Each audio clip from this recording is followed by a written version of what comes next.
Não nos parece possível que a eterna bonança vigore para algum espírito desde a sua hora de manifestação da parte da essência divina. Ninguém afirma isso e todos dizem em contrário, isto é, atestam que muitas tempestades se intercalam entre o começo e o fim da jornada evolutiva.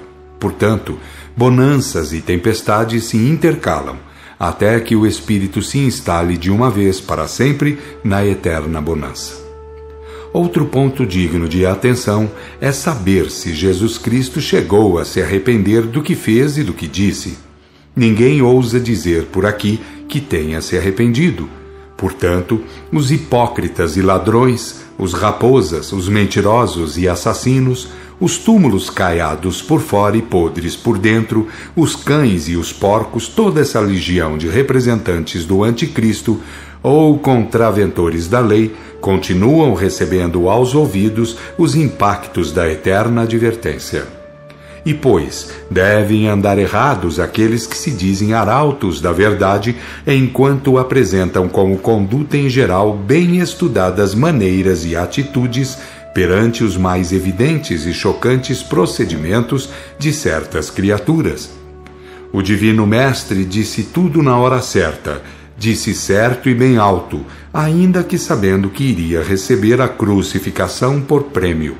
Não usou falsas bondades, fingidas tolerâncias, e muito menos fantasiou a covardia de resignação, quando viu a lei afrontada, a verdade espezinhada, o bem calcado aos pés pelos poderosos do mundo, a virtude escandalizada e a pobreza vilipendiada. Mais uma faceta do eterno bom senso nos diz também que nunca é em benefício da eterna e absoluta verdade que certos homens, ou certos grupos de homens, dogmatizam ou fazem cristalizar pontos de doutrina bem relativos, muito carecentes de contínuos progressos. Alguém, mais ou menos coletivo, está atrás disso tudo, com os seus interesses subalternos a proclamar o não passem adiante, entre aspas. Da parte de Deus, não havendo ordem de parada para o progresso de seus filhos, toda parada forçada pelos homens é criminosa. A voz de Jesus se levantou nesse sentido: amai a Deus com toda a força do coração e de toda a inteligência. Estas e muitas outras aparentes simples falhas ou nônadas na ordem dos atos cotidianos daqueles que peregrinam o mundo carnal nos fazem pensar com acurado zelo, pois no amanhã seremos nós a substituir alguém como parcela da demografia terrestre. Quanto ao campo de colheitas experimentais, tivemos os tempos de trabalho junto às legiões da Grande Mãe, bem como agora, estudando programas pré-encarnacionistas, sopesando fatores, empregando o pouco de senso de justiça que a profissão terrestre nos favoreceu, no estudo dos contras e dos prós que residem no histórico de miríades de irmãos candidatos à encarnação. Como já é bem conhecido, as registrações são duas. Uma é intra, é feita pelo espírito em si mesmo, como a psicometria o prova facilmente. A outra é extra, é um relatório dos fatos mais salientes contra e a favor, que pode ser lido a qualquer espírito, sendo conveniente. E para os espíritos embrionários em evolução, o mais importante é o relatório escrito, com os máximos fatos apontados pró e contra. As miudezas devem ser observadas pelos maiores, aqueles a quem cumpre andar sobre o fio da navalha sem se deixarem cortar.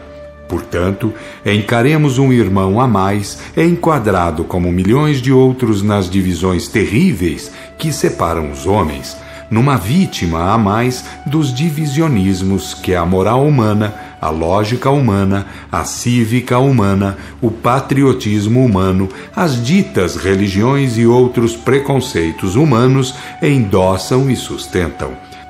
Sob a égide granítica daquelas dignidades ou daqueles brasões que, por fim, por ferirem de frente os ditames da lei de Deus, arremetem seus cultores para as trevas.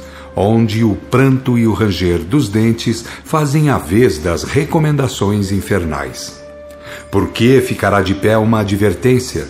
Ninguém responderá pelos seus atos frente a uma comissão de encarnados ignorantes, forrados de preconceitos, pernósticos ou encarapitados no cômoro das protuberâncias convencionais do mundo, mas terá de fazê-lo perante a divina justiça, que ninguém vê e que não aceita argumentos, porque age de dentro para fora das criaturas, em termos de reharmonização.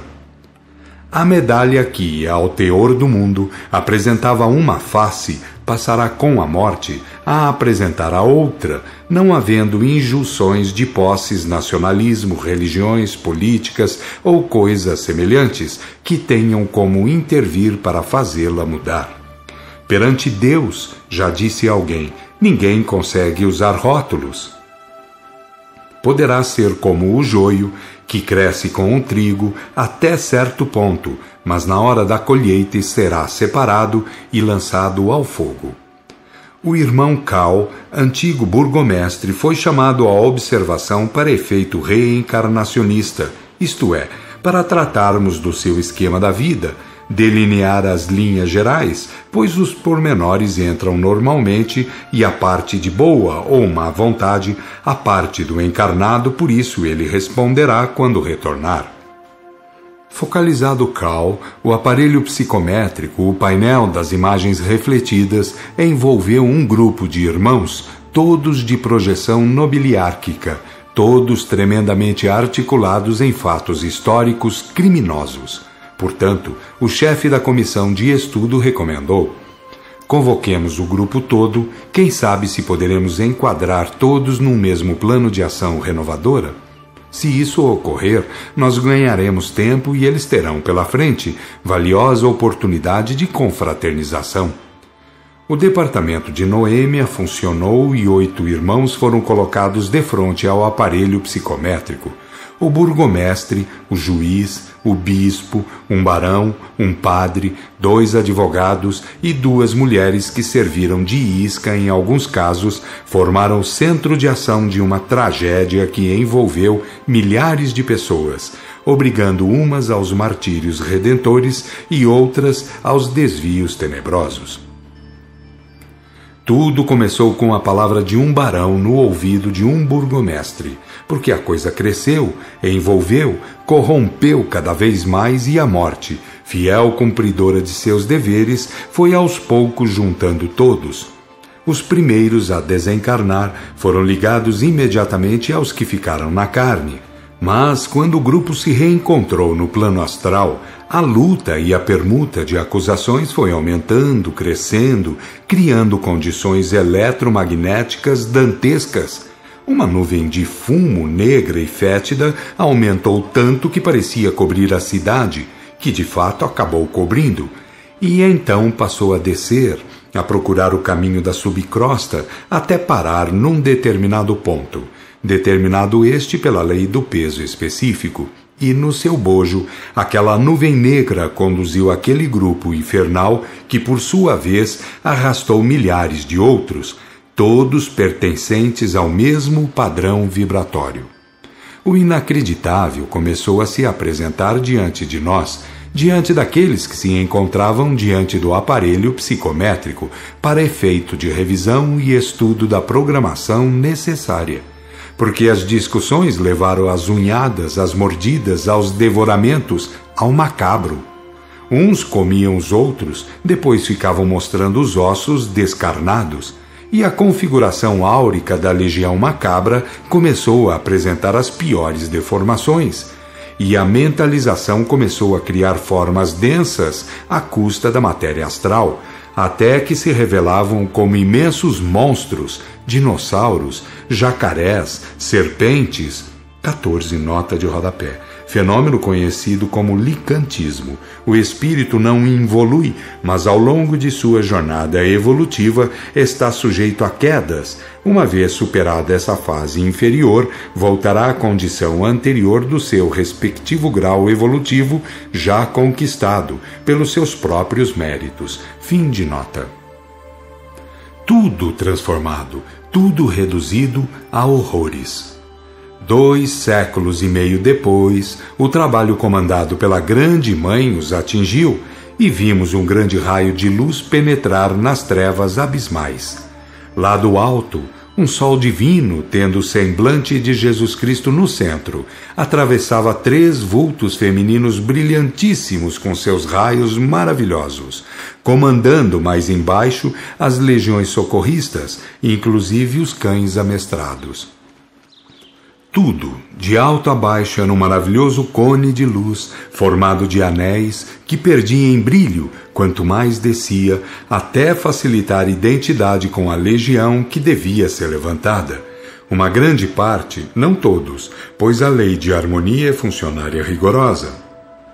Vimos a legião levantada ficar em determinado plano, de pouca luz, mas já em plano socorrista, perto do 3º céu, e vimos a Grande Mãe com suas legiões amigas volitando sobre aquele amontoado de ruínas, fazendo cair sobre ele umas torrentes de neblina verde azulada que o cobria e obrigava a despertar para novas ideias e novas proposições. Assim foi acontecendo, dias e dias se repetindo a mesma operação, até que foram se destacando, cada elemento se tornando distinto, pensando por si, etc. Um dia, diria uma gloriosa hora, lá em cima estava outra vez o sol divino e o semblante do Mestre no centro. As Marias um pouco abaixo, depois em sentido decrescente os demais milhares de trabalhadores.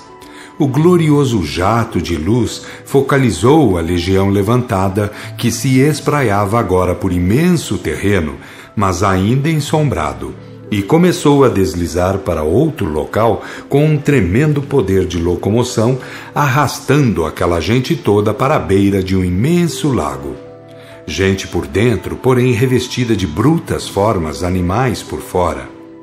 Aos poucos, começaram a se banhar, notando que a água tinha um poder maravilhoso, além de ser deliciante ao contato, pois produzia cintilações belíssimas. E dentro de horas, todos estavam dentre aquele curativo lago, onde as formas densas exteriores se derretiam, deixando as pessoas perfeitamente humanizadas. O céu, para testemunhar a palavra certa, fez um evangelista parecer bastante reduzido diante deles, mas revestido de um eletrizante arco-íris de luzes policrômicas, e tendo um livro nas mãos, leu em voz tonitruante: Varões galileus, que estáis olhando para o céu, este Jesus que se afastando de vós foi assunto ao céu, assim mesmo virá, tal como vistes subir ao céu. Depois, fechou o livro, apertou-o sobre o peito com as 2 mãos e disse, com uma simplicidade terrivelmente penetrante: A lei de Deus e o divino exemplo de Jesus Cristo já estão de novo no mundo, restaurados em forma de espiritismo, e a revelação dará para os confins dos tempos o testemunho que lhe compete. Voltareis ao plano carnal, pois o Pai Divino vos concederá nova oportunidade. Observai a lei, imitai o Cristo modelo, cultivai a revelação. Jamais forjeis novas cleresias. Todos nas alturas foram se afastando. O espaço ficou azul, límpido, mas um vislumbre celestial pareceu permanecer na imensidão. E nós, rente ao chão, vimos que grupos de outros trabalhadores vinham do horizonte à nossa direita e com eles alguns aparelhos de transporte. À frente vinha um, muito alto e com divisas nos braços, com insígnias militares. Chegando-se, falou aquele que, na ocasião, comandava os trabalhos, dizendo daquilo que lhes competia fazer, distribuindo aqueles irmãos todos pelos diferentes centros de aprendizados, etc. A psicometria mostrara tudo quanto havia acontecido.